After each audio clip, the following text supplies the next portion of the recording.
bonjour et bienvenue à cette table ronde intitulée Dette, soutenabilité ou développement, quelle priorité? Alors, je suis Cécile Desjardins, je suis journaliste, rédactrice en chef adjointe à l'Opinion et je suis très heureuse d'être avec vous ce soir pour réfléchir à ce sujet de la dette. Pourquoi emprunte-t-on de l'argent? Quand faut-il arrêter? Pour quelles raisons? Dans quels objectifs faut-il parfois continuer de s'endetter? Que l'on soit un État ou une entreprise. Voilà toutes les questions que nous allons nous poser pendant ce panel avec de très beaux intervenants que je vais vous présenter maintenant. Catherine Luboszinski, bien sûr. Bonjour Catherine. Catherine est coordinatrice de la session, professeure à l'université Paris-Panthéon-Assas et membre du Cercle des économistes. À nos côtés, mais plutôt aux côtés de Catherine, Mirella Agache-Durand. Bonjour Mirella, vous êtes directrice générale de Groupama Asset Management. On se voit à peu près. À distance, et j'espère que ça marche, vous me faites signe, nous avons Endermit Gill, hello. Endermit est économiste en chef et vice-président de la Banque mondiale. Merci d'être avec nous, même de loin. Est-ce qu'on vous entend, Endermit? Hello. Oh, I can hear you very well. Thank you. Great. Je vous entends très bien, merci. Jean Gouali, vous êtes professeur à la Korea University, économiste spécialisé sur les sujets macro, ancien chef économiste de la Banque asiatique de développement. Enfin, à mes côtés, Olivier Perronnet, bonjour, vous êtes président du cabinet d'audit et conseil Finexi. Alors, vous le savez, cette table ronde est bilingue. Il n'est pas trop tard pour aller chercher un casque à l'entrée si vous avez besoin d'une traduction dans un sens ou dans l'autre. Enfin, si c'est vers le français, vous ne m'avez pas comprise. Donc, mais je vous invite à aller chercher des casques. Catherine, je te laisse le rôle difficile de poser le débat en quelques minutes. Prends ton micro. En quelques minutes, promis. Alors, pour poser le débat, je vais commencer par poser quelques questions. Avant même de poser le débat. Je vais juste en profiter pour dire qu'on ne nous a pas démarré le timer. Je considère donc que nous avons un temps infini, mais si quelqu'un veut nous démarrer le timer pour qu'on arrête un jour, profitez-en. Bien, donc je disais que j'allais démarrer mon introduction en posant quelques questions pour mieux essayer de cerner le sujet. Alors le point de départ de cette session, c'est que les États, même ceux surendettés, et je ne fais pas référence qu'aux pays, certains pays d'Afrique, certains pays d'Amérique latine ou d'Asie, il y a aussi des États surendettés en Europe, et bien même ces États sont confrontés à des besoins d'investissement massifs dans le cadre de leur développement durable, soutenable. Là, on y reviendra, il y a un seul mot en anglais. Alors, première question ou précision, c'est de quelle dette parle-t-on ? Est-ce qu'on parle de la dette publique, souveraine? Est-ce qu'on parle de la dette privée? Est-ce qu'on parle des deux? Et là, je vous donnerai un seul chiffre, révélateur du pourquoi on se questionne à ce point-là. C'est que le total des dettes représentait 100% des PIB, du PIB mondial en 1970. 50 ans plus tard, on est à 250% à peu près, dont 50 points dus à deux crises, la crise financière et la crise sanitaire. Donc, évidemment, on peut se poser des questions de soutenabilité. Mais ces questions de soutenabilité, elles doivent être abordées pas seulement avec le critère de taux d'endettement, qui n'est pas assez explicite, qui n'est pas révélateur. Finalement, la soutenabilité, c'est la capacité de faire face aux services ou aux engagements, on va dire. Et aux engagements pas seulement financiers. Alors, la soutenabilité de la dette souveraine, on voit bien pourquoi le ratio dette sur PIB ne fonctionne pas. Le Ghana a fait défaut avec 84% de dette publique sur PIB. On est loin de 260% qu'on a au Japon. Donc ce critère ne suffit pas. Alors on utilise souvent le critère de service de la dette qu'on va comparer aux revenus. Donc par exemple, quand on fait référence à la dette souveraine, on va comparer ça aux recettes budgétaires. Mais là aussi, c'est insuffisant. Et c'est insuffisant parce que l'économie, ce n'est pas de la comptabilité. Et donc en économie, il faut toujours raisonner en dynamique. Et la dynamique du taux d'endettement dépend énormément du différentiel taux d'intérêt et taux de croissance de l'économie. Et on voit bien que certains pays africains, disons les privilégiés qui ont accès aux marchés internationaux de capitaux, ils vont quand même s'endetter avec des primes de risque énormes, d'environ 10 points. Donc avant d'avoir une croissance supérieure à ces taux d'intérêt, il va falloir faire des miracles. Alors, pourquoi c'est important ? Parce que si on arrive à avoir une croissance économique supérieure au taux d'intérêt, ça veut dire que la dette peut augmenter sans augmenter le taux d'endettement, c'est-à-dire sans poser de problème de soutenabilité. Et là, opposer soutenabilité et développement perd de sa saveur, ça perd un peu de son sens. Il n'y a pas d'opposition. Alors je vais aller vite parce qu'on me dit que mon temps est déjà écoulé. Bon. Donc je dirais que pour conclure, qu'il faut avoir soutenabilité et développement, mais toutes les questions portent sur comment on va financer tout ça.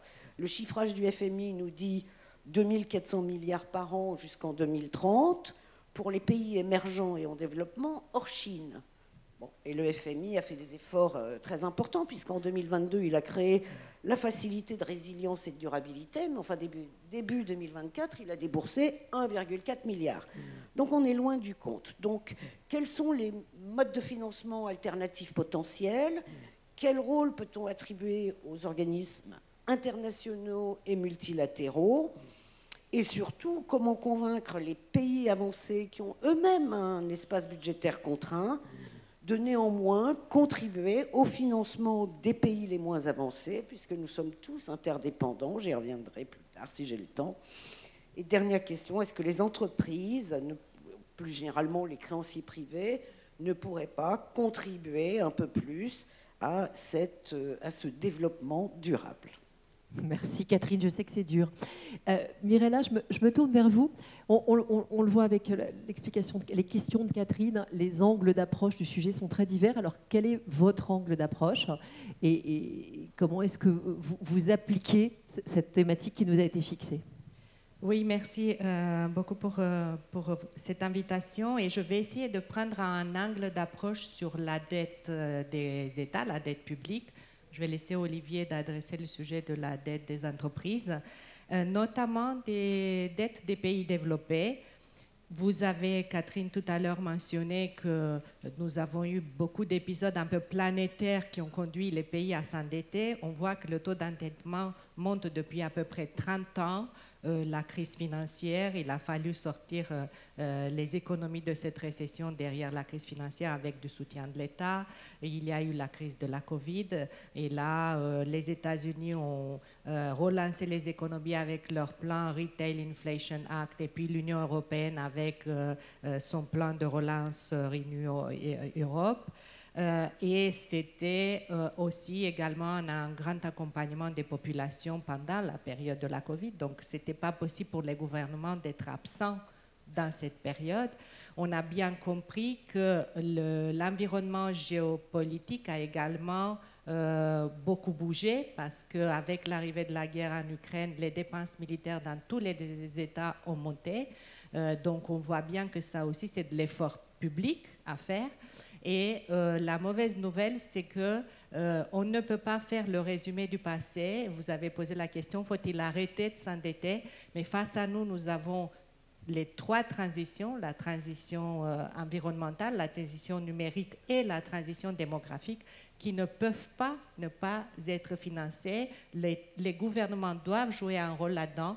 Donc l'équation, ça c'est le grand problème en 3 minutes. La solution à ces équations, on va essayer de la trouver. Je ne sais pas si 3 minutes vont suffire, mais en tout cas, le débat est bien le passé, mais également comment on adresse les besoins de financement du futur. Indermit, si vous n'êtes pas trop loin, comment est-ce que vous voyez le sujet? Quelle est votre analyse? On vous écoute. Thank you very much. Merci beaucoup de m'avoir posé la question. Merci de m'avoir invité dans cette conférence. Je vais essayer d'être bref. Je pense que la première chose, pour s'adresser à cette question de façon utile, nous devons faire la différence entre les pays en voie de développement pauvres comme l'Éthiopie, donc ceux qui sont émergents comme l'Inde et le Kenya, et les économies avancées comme la France et les États-Unis. Nous devons reconnaître que les économies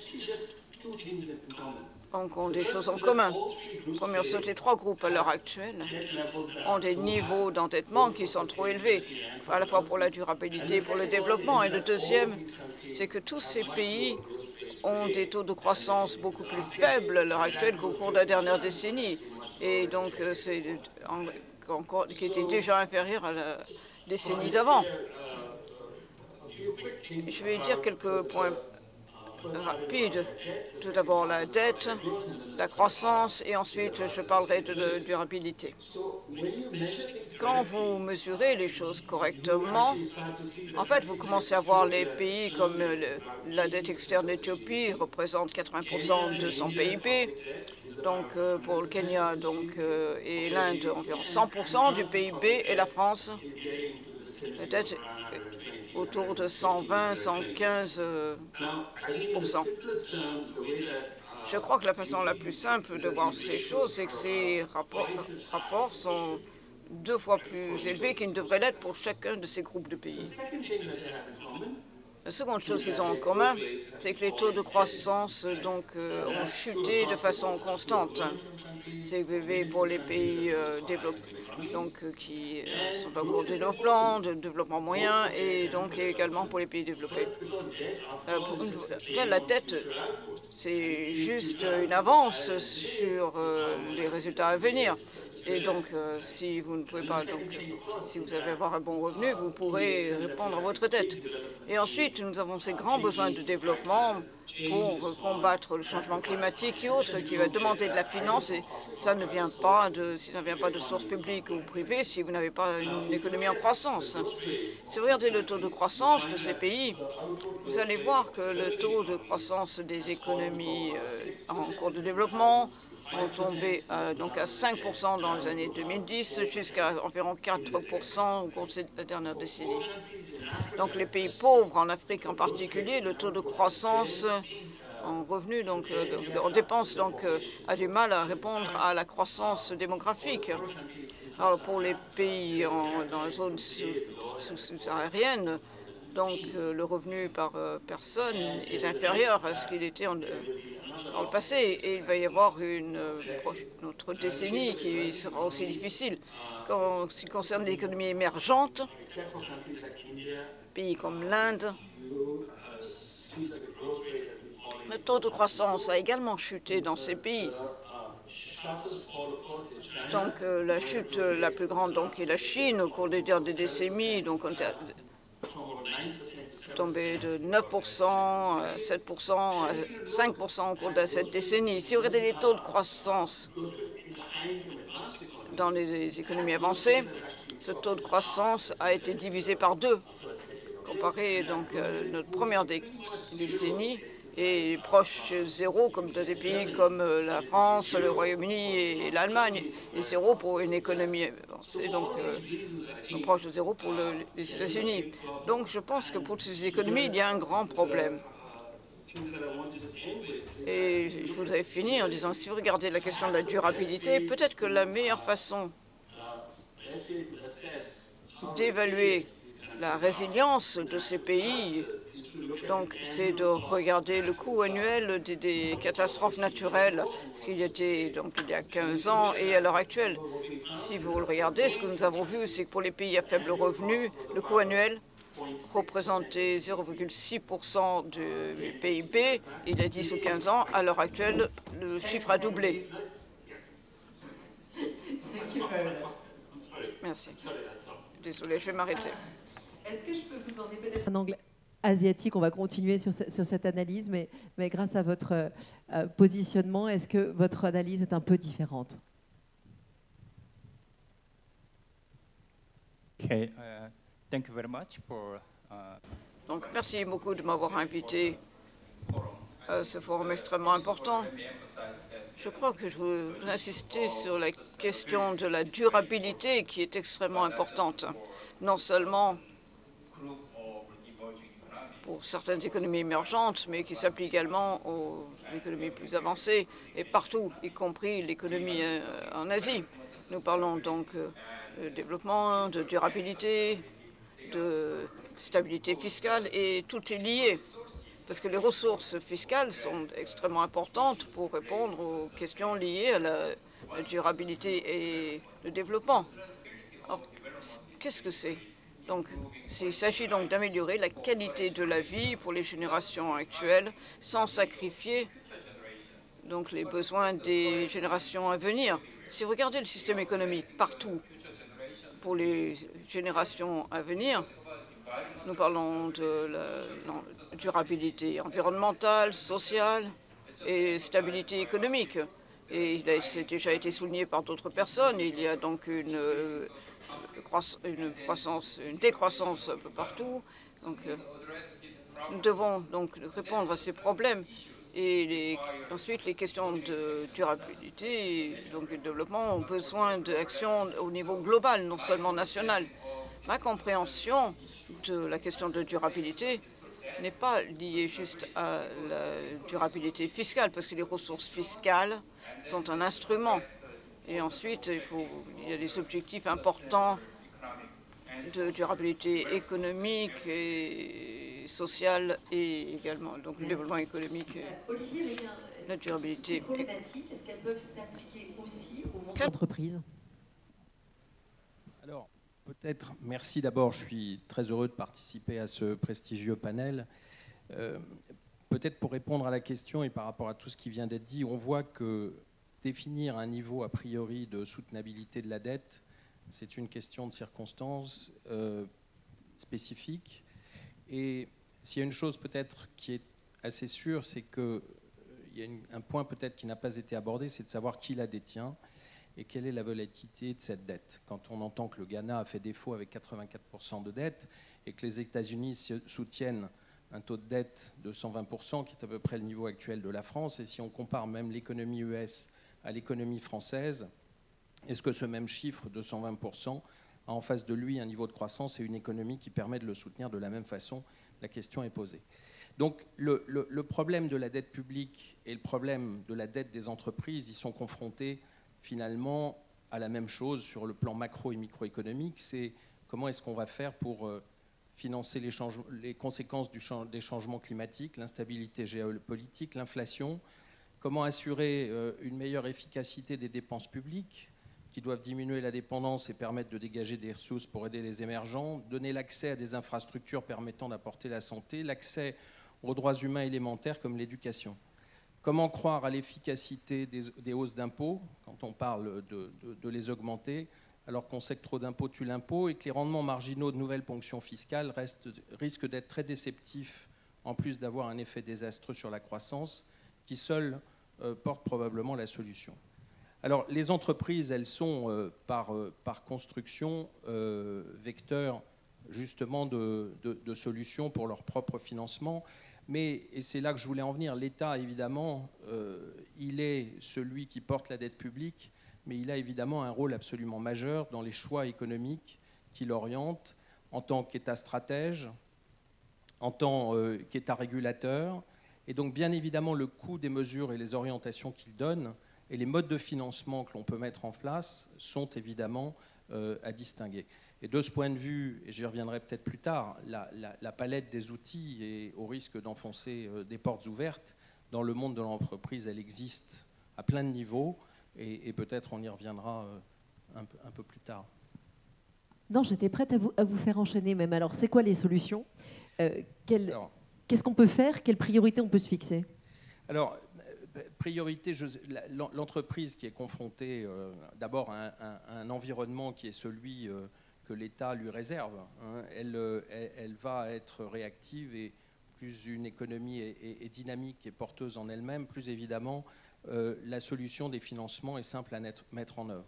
Ce qu'on doit relever quand même, c'est que lever de la dette dans les économies développées en tout cas, et de façon plus générale, le financement des entreprises, il se perd au travers de plein d'outils, et pardon, peut-être, encore une fois, d'enfoncer des portes ouvertes. La bourse est une solution, évidemment, mais le private equity l'a dépassé aujourd'hui. Le private equity, même s'il a eu plus de mal sur ces derniers mois, avec 20 mois en moyenne de levée de fonds, contre 18 mois et une baisse de 15% des fonds levés en 2023, ça reste un vecteur absolument essentiel du financement des entreprises. Il faut relever un phénomène nouveau dans un contexte de hausse des taux et de façon générale de volatilité de la dette, que la dette privée, les instruments de dette privée ont beaucoup augmenté et ont pris des parts dans les levées de fonds absolument importantes. Elles permettent un rapport risque-rendement qui est assez favorable dans un contexte de hausse des taux et une position plus favorable dans la structure du capital, dans l'appréciation du risque. On peut relever aussi dans les phénomènes qui me paraissent topiques celui des fonds infra qui ont connu une année plus difficile cette année, mais qui ont connu 4 années records sur les années précédentes et qui, en 2023, étaient en cours des levées de fonds historiques qui devraient se concrétiser au cours de l'année 2024. Et on voit là, au travers de ces quelques instruments, l'appétit des investisseurs pour du long terme et de la couverture du risque. Les infrastructures, ça marche aussi avec une assez bonne couverture de l'inflation et avec des besoins colossaux qui sont ceux qui ont déjà été évoqués tout à l'heure. Mirella, quelles sont les solutions que vous envisagez? Alors, je pense on était d'accord sur un point avec Olivier, c'est qu'il faut regarder qui va investir. Il faut voir l'attitude de l'investisseur en dette, celui qui nous prête son argent. Et ça, c'est très important de gagner sa confiance. Et c'est pour ça que, effectivement, aujourd'hui, on est en train d'adresser le sujet de la dette très monétaire. C'est ce que nous allons transmettre aux générations futures et comment faire en sorte que les prêteurs continuent d'avoir confiance dans tel gouvernement ou tel gouvernement pour prêter pour le futur. Mais ça ne peut pas se résumer qu'à ça. Je pense qu'il faut regarder aussi la dette de façon plus holistique. Il y a la dette monétaire, mais il y a aussi une autre forme de dette, c'est-à-dire qu'un État qui arrête d'investir pour, par exemple, la transition énergétique, lèguera aux générations futures un pays beaucoup plus vulnérable. Et si nous ne prenons pas en considération ce que mon voisin disait tout à l'heure sur les générations futures assurer une croissance soutenable dans le sens sustainability anglais, c'est également leur laisser un pays en plus grande difficulté. Donc là-dessus, il faut être inventif. Il n'y a pas un levier qui permet d'adresser le problème au global. Il y a beaucoup plus de leviers. Et il faut tenir aussi compte de ces actifs un peu qu'on peut appeler intangibles. On a vu par exemple dans la crise financière que le fait d'être transparent, c'est un actif intangible mais qui est très précieux. On a vu aussi que dans la crise des dettes souveraines européennes, la bonne gouvernance était aussi un actif qui était valeureux et qu'on a peut-être souvent oublié. Et puis la paix. La paix, c'est un actif intangible qui est très important. On a du mal à se dire qu'on prête à un pays qui est en difficulté de préserver son ordre local.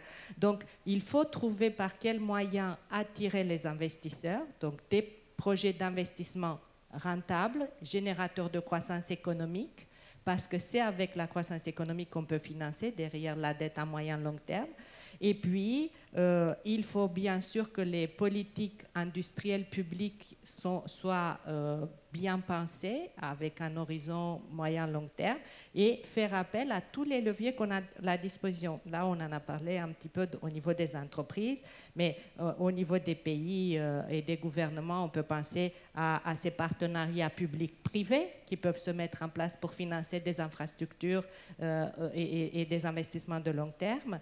Une autre chose, par exemple, dans les pays développés, nous avons des gros taux d'épargne. L'Europe, les États-Unis ont beaucoup d'épargne. On peut travailler pour flécher une partie de cette épargne pour aller sur des investissements, des projets de demain. Mais pour ça, il faut de la confiance, il faut des projets rentables et il faut une réglementation européenne. On appelle de nos voeux la relance de l'Union Capital Market Union, donc l'union des marchés des capitaux, parce que c'est ça qui va faire qu'on n'aura pas des marchés européens fragmentés et qu'on pourra soutenir ces développements.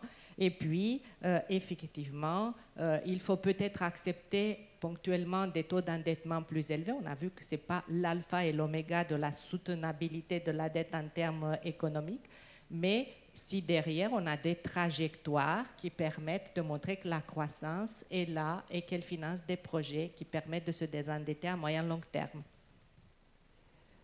Yonghua, je crois que le mot-clé de Mirella, c'est confiance.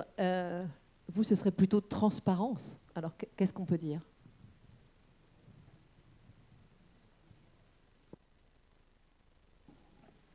Thank you. Merci. Je crois qu'il faut donc avoir le développement et la durabilité. Et donc la stabilité fiscale est importante. Si nous regardons les pays avec un niveau de dette important, ils ont besoin de dépenser beaucoup d'argent pour payer les services. Donc, et leurs ressources viennent de... Donc il faut investir dans l'environnement social, les structures sociales. Donc, comment le résoudre? Nous avons besoin d'avoir de bonnes informations sur ce qui est réellement nécessaire pour ces pays pour s'adresser à ces différents problèmes. Pas seulement les pays avec des dettes importantes. Dans de nombreux pays, il faut avoir une action appropriée et suffisamment de financement ainsi qu'une bonne gouvernance pour répondre à ces questions de durabilité. Par exemple, dans de nombreux pays, il y a donc de la dette cachée, même en Chine. Nous parlons de questions de durabilité. La Chine était connue pour donc une croissance très élevée, mais maintenant il souffre d'un ralentissement de la croissance. Mais c'est encore un chiffre élevé. Mais il y a des inégalités sociales qui sont très importantes, des questions d'environnement auxquelles il faut répondre. Dans certains pays, nous ne savons pas quelle est réellement la situation actuelle de la dette cachée pour la Chine cachée. La Chine donc a des dettes cachées dans les gouvernements, au niveau du gouvernement régional. Donc je crois qu'il s'agit d'arriver au niveau national. Il faut améliorer la croissance et le potentiel de croissance pour développer les ressources humaines et économiques et avoir un développement économique qui permet de stabiliser cette croissance pour résoudre ensuite donc, le rapport par rapport au PIB. Mais dans de nombreux pays, il est difficile d'avoir cherché des ressources suffisantes grâce au système fiscal. Et il y a donc beaucoup de gâchis avec des dépenses fiscales. Nous devons nous adresser à ces problèmes. Mais les organisations globales telles que la Banque mondiale et d'autres ont besoin de regarder ces questions. Ils doivent collecter les bonnes informations partout dans le monde pour regarder les questions de durabilité, non seulement maintenant, mais à l'avenir. Qu'est-ce qui va se passer donc dans 20 ans, 30 ans plus tard et au monde? Donc, quels sont les problèmes en Asie ou en Afrique? Nous devons regarder l'image globale et surtout le financement est extrêmement important. Nous ne pouvons pas laisser cette question aux créanciers privés parce qu'il y a une fluctuation et dépendre en fonction des marchés dans les pays émergents, donc il ne peut pas compter sur ce financement privé. Donc il est très important de regarder tous ces besoins sociaux pour avoir donc un bon développement, donc une stabilité fiscale. Olivier, des réactions rapides. Olivier. Il y a un exemple en France que l'on a sur la porosité de tout ça et l'importance relative à la fois de la dette publique et de ce que l'on met en face, c'est-à-dire les actifs qu'on met en face. Si on regarde la filière nucléaire, par exemple, dans notre pays, qui a été, on va le dire, pendant 20 ou 25 ans négligée, voire détractée, est-ce qu'aujourd'hui, en relançant avec une enveloppe d'investissement qui devrait tourner autour des 100 milliards d'euros, et en ayant pris une décision qui était celle de la nationalisation, en fait, c'est toute une filière qui redémarre et dans lesquelles la Startup Nation peut aussi prendre sa place, puisque sur les solutions de demain qui sont plutôt sur le petit nucléaire, on voit toute une économie nouvelle qui est née, totalement privée, qui est propre à apporter des solutions demain. Donc là, tant du point de vue du financement qui part au départ d'une nationalisation, c'est-à-dire c'est l'État qui prend en charge le risque, mais au point de vue du partage du risque et des opportunités, on a là un nouveau secteur avec une dynamique nouvelle qui montre qu'on crée de l'actif en réalité. Donc face à la dette qui peut être une première approche, par exemple la filière nucléaire est une filière de valorisation dans la transformation écologique qui est un actif majeur. Dermit, je me tourne à nouveau vers vous pour peut-être un complément, une réaction. Assez rapide, je ne peux pas vous interrompre, vous êtes le seul que j'ai du mal à interrompre. OK. Yes. So, Encore une fois, il est important de réfléchir aux pays à faible revenu et à revenu moyen et revenu élevé. Pour les pays à faible revenu, vous avez besoin essentiellement de les aider à rendre leur peuple plus résilient face au changement climatique, par exemple. Donc, ils ont besoin d'emprunter pour cela. Il y a de vraies différences entre ces pays et la France. La France a dépensé 10 000 $ par étudiant par an. Si l'on regarde les pays à faible revenu, ils dépensent 50 € par élève par an. Donc la France dépense en un jour ce que Mali dépense en une année totale. Donc il faut vraiment souligner l'importance de l'éducation, de la santé et de l'infrastructure de base, surtout de l'énergie dans ces pays. Lorsqu'il s'agit de pays comme l'Inde, vous ne pouvez pas s'attendre à ce qu'ils fassent la même chose que la France et d'autres pays. Mais vous pouvez vous attendre à ce qu'ils réduisent leur pollution de l'air au niveau local. La pollution de l'air à Paris est bien inférieure au taux à Delhi ou même à Beijing aujourd'hui. Et c'est le grand travail que ces pays doivent faire pour améliorer la vie de leur peuple. Et c'est important pour les pays tels que la France non seulement de réduire les émissions, et la France réussit, mais il faut également croître. Car s'il n'y a pas de croissance, il n'y a pas de dynamisme. Et ce dynamisme est vital pour ces pays plus pauvres pour croître, pour sortir de leur endettement et pour arrêter d'être aussi vulnérables au changement climatique. Sans cette croissance, on voit la France a eu des pays de croissance importante et ce sont les périodes où les autres pays, les pays plus pauvres, ont également eu de bons résultats.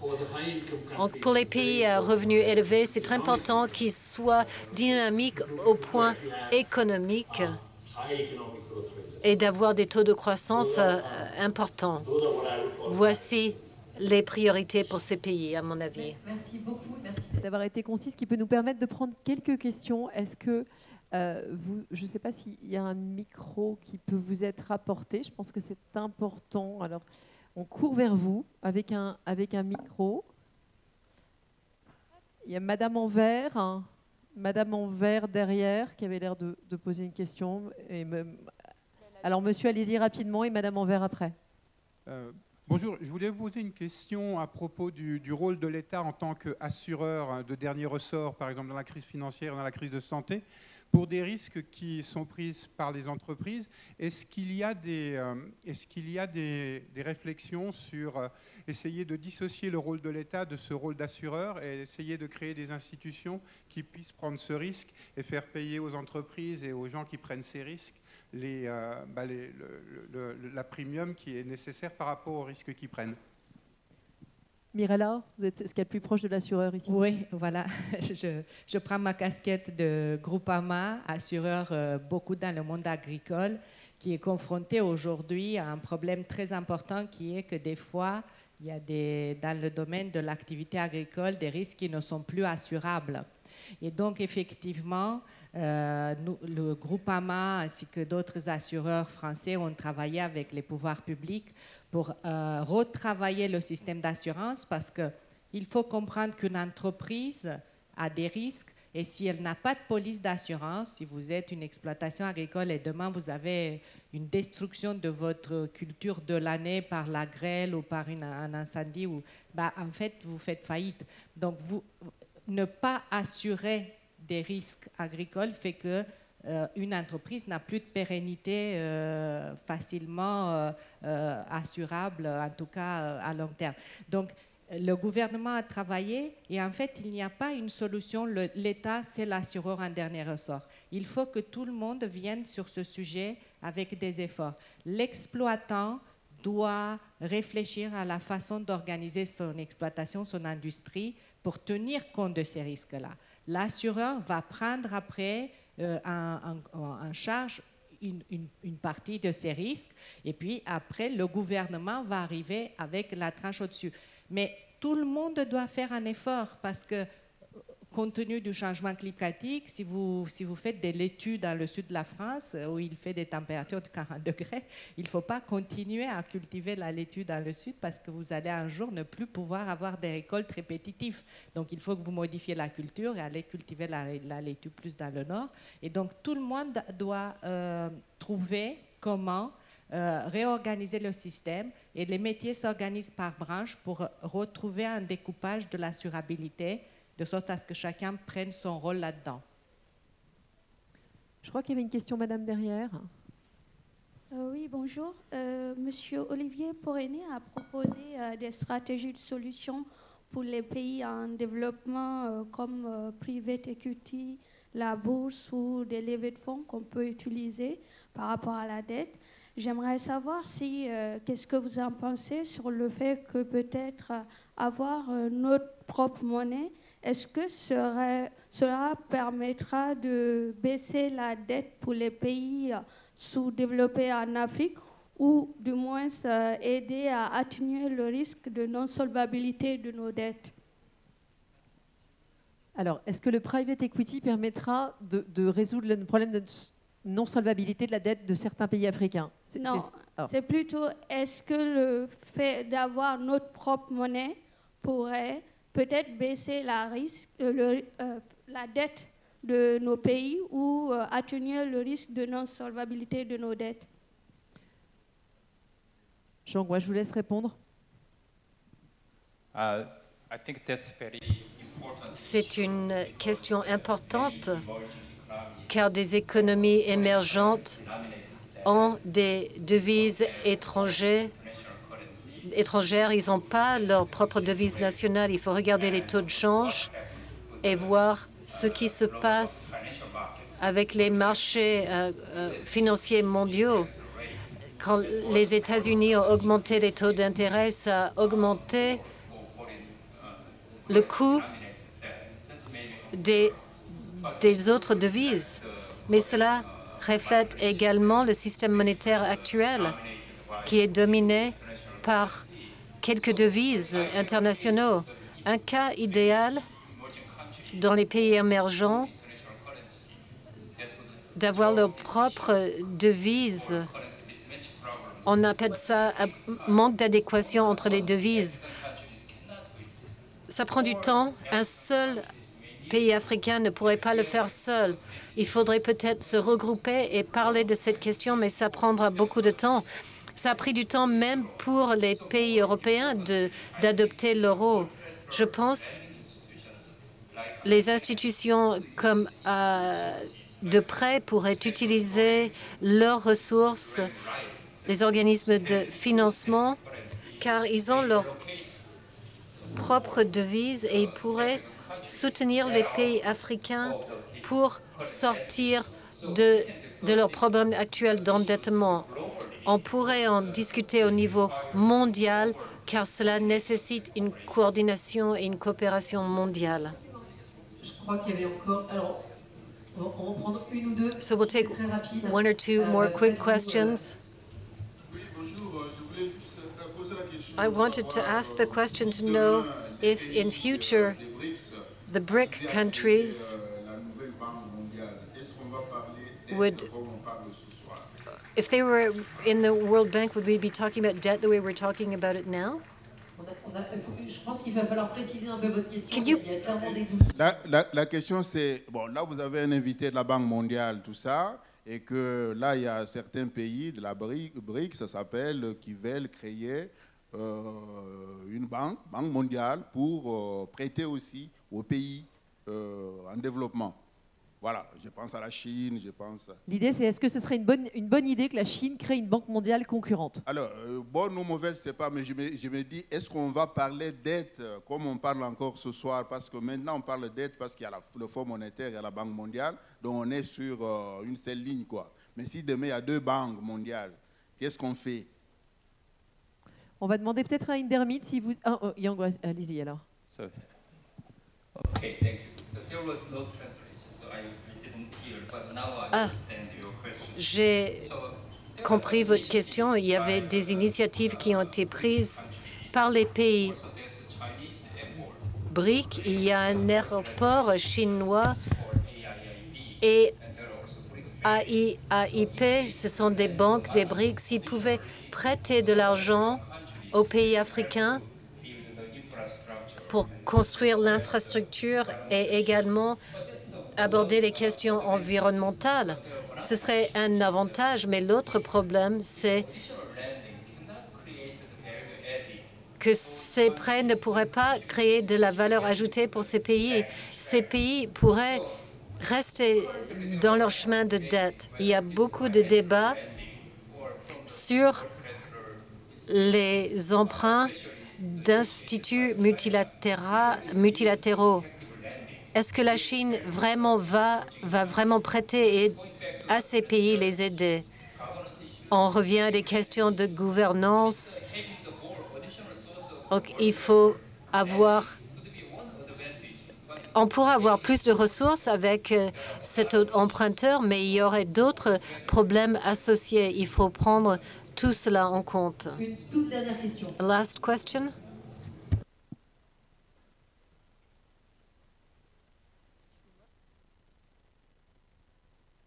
Oui, j'ai une question de concordance des temps.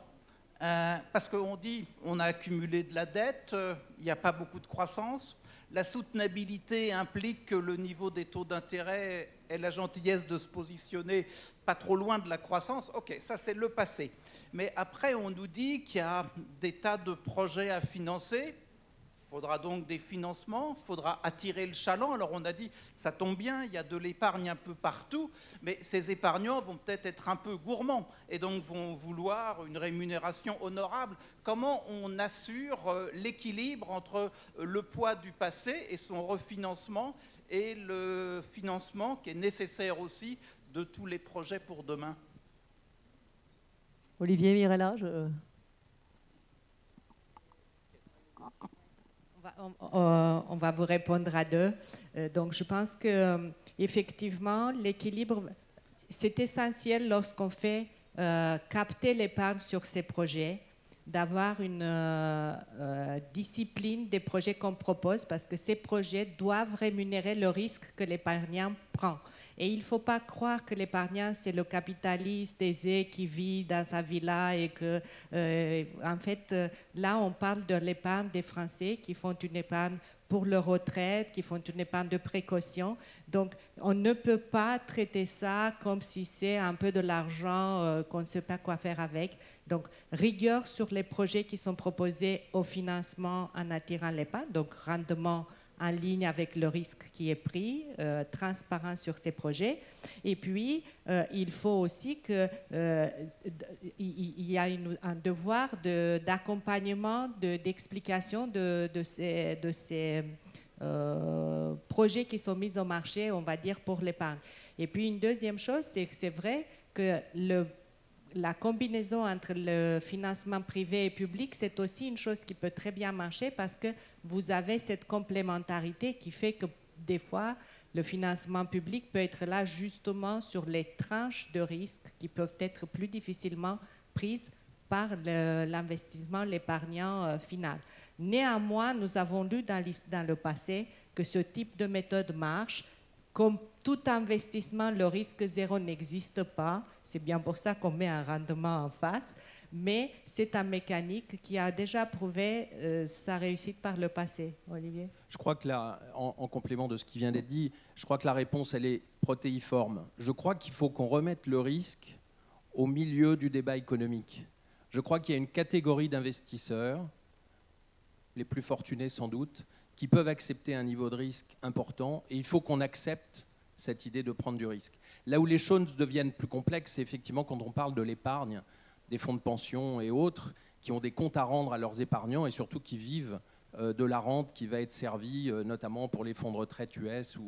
Et là, la question qui a été posée tout à l'heure de l'État garant de dernier ressort, finalement, elle doit être à l'autre bout de ce spectre-là. C'est-à-dire qu'effectivement, l'État doit garantir à la fois ce dont on a besoin comme prise de risque pour que ces investissements interviennent, mais en même temps, et il faut que l'épargne qui est prête à aller vers le risque ait un système d'incitation qui lui permette de le faire, et non pas à la charge de l'État, mais à sa charge primaire. Et je pense qu'il faut cette notion du risque, dans l'économie où on est actuellement et la transformation et tous les sujets que l'on doit et les défis qu'on a à relever, il faut qu'on remette le risque et l'acceptation du risque au milieu du débat. Je pense que c'est un sujet extrêmement important. Voilà, donc il n'y a pas une réponse protéiforme, il y a en fonction de qui sont les épargnants aussi, et de ce que sont les besoins stratégiques, de trouver un point d'équilibre et une palette de solutions qui n'est pas unique, mais qui est au contraire protéiforme. Alors, on est presque au bout de notre panel, ça passe très vite. Je vais vous demander peut-être à chacun de vous quel est votre message fort, le message qu'on doit retenir. Et puis, je vais corser la question par rapport à ce qu'on avait pu préparer. D'aucuns disent que le paysage politique pourrait changer en France. Qu'est-ce que vous avez à dire aux responsables politiques au sens large sur la dette qui osent? Je n'avais pas prévu la deuxième partie. Je veux bien démarrer puisque, voilà, il faut bien prendre du risque. En fait, moi, ce que j'ai envie de dire à l'État, c'est qu'il a une légitimité à être stratège dans des domaines qui intéressent l'intérêt général, qui concernent l'intérêt général, mais il doit en même temps absolument faciliter la croissance. Et même si le niveau de dette publique est important en France aujourd'hui, tout est relatif. Il faut mettre en face, encore une fois, tous les actifs qu'on a. Notre interlocuteur du FMI, dans ce panel, a parlé de ce que la France dépensait en éducation, par exemple, et l'atout considérable que ça représente. Et donc, je pense qu'il doit être stratège et faciliter la croissance. La deuxième chose, c'est qu'en tant qu'État, il doit avoir une gestion des deniers publics efficace. C'est-à-dire qu'effectivement, chaque denier public qui est mis quelque part doit être efficace. Voilà, c'est un peu contraculturel. Et enfin, je pense qu'il doit être régulateur, mais pour ce qu'il faut, parce qu'effectivement, c'est un rôle régalien qui est extrêmement important dans un monde mouvement, que l'État régulateur garde son rôle et sa légitimité dans ce domaine. Voilà. Merci beaucoup. Indermit, je me tourne vers vous, vous étiez cité. Quel est votre take-away de cette table ronde? J'aime beaucoup aimer les commentaires des panélistes. Je n'ai pas de désaccord avec ce qui a été dit. Mais pour répondre à la question concernant est-ce que ce serait bien pour d'autres emprunteurs multilatéraux pour venir sur le marché, oui, la réponse est oui. Si on a des bons mécanismes de gouvernance, on utilise bien les investissements. Mais lorsque les mécanismes de gouvernance sont faibles, c'est là où les problèmes se développent. C'est important pour la Banque mondiale et pour autres, c'est de renforcer la gouvernance interne. L'autre question, c'est qu'est-ce que vous diriez aux nouveaux dirigeants de la France en ce qui concerne la réglementation de la dette internationale? Et je pense que la réponse principale, c'est à cause des changements dans les marchés de la dette, des changements importants depuis 20 ans. Le système actuel de la restructuration de la dette ne marche plus. Il faut changer cela. Tout nouveau gouvernement en France devrait y réfléchir. Merci. Merci de m'avoir invité. Qu'est-ce que vous voulez qu'on retienne de cette table ronde?